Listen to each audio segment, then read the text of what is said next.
In a World Cup filled with late drama, penalty shootouts, and barely surviving giants, France have arrived to remind everyone what football looks like when it goes completely, ruthlessly right.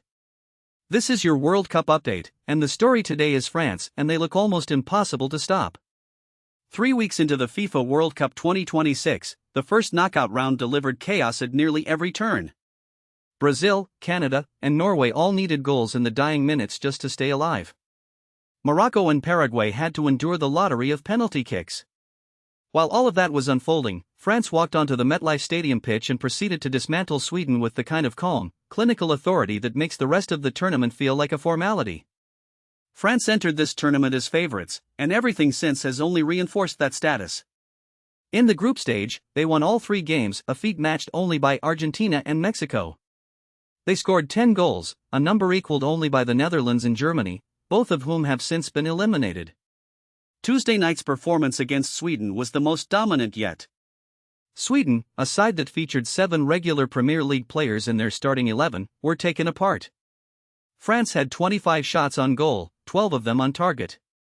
Coach Didier Deschamps, at the final whistle, was photographed appearing to bow before his striker, Kylian Mbappé, and you could understand why. Mbappé scored twice, and in doing so, he has now scored more World Cup knockout goals than any player in the history of the competition. Let that sink in. But as remarkable as Mbappé has been, the player drawing the loudest gasps of admiration is Michael Olise, France's playmaker and quite possibly the tournament's most important performer. Sweden's coach Graham Potter set up with 2 banks of 4 in midfield and defense, a structure designed to limit space and frustrate, and Olise simply ignored it. He collected the ball from center-backs to launch attacks, drifted left, appeared right, threaded passes through legs, curled balls around corners, and showed up seemingly everywhere on the pitch.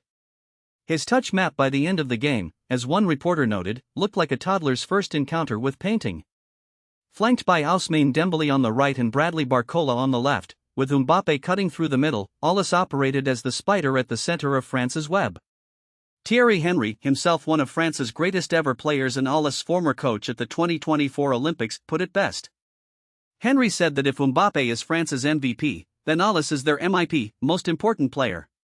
He went further in the television studio afterwards, calling Olise, quote, a freak, someone whose footballing vision exists on a completely different plane to everyone else's. With the knockout rounds now well underway and so many fancied nations already out or barely hanging on, France look not just like the best team in this tournament, but potentially one of the best sides we have ever seen at a World Cup. That's it for today. We'll be back with more from New Jersey and beyond.